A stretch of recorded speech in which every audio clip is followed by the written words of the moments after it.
Sejumlah harga bahan pokok kini mulai merangkak naik.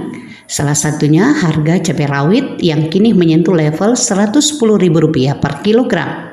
Seperti terpantau di salah satu pasar tradisional terbesar di Provinsi Sulawesi Utara, yakni di Pasar Bersehati Manado. Stok bahan pokok terpantau aman lancar meski komoditi-komoditi unggulan mengalami kenaikan harga. Seperti penuturan Ibu Lisa, salah satu pedagang di pasar tersebut.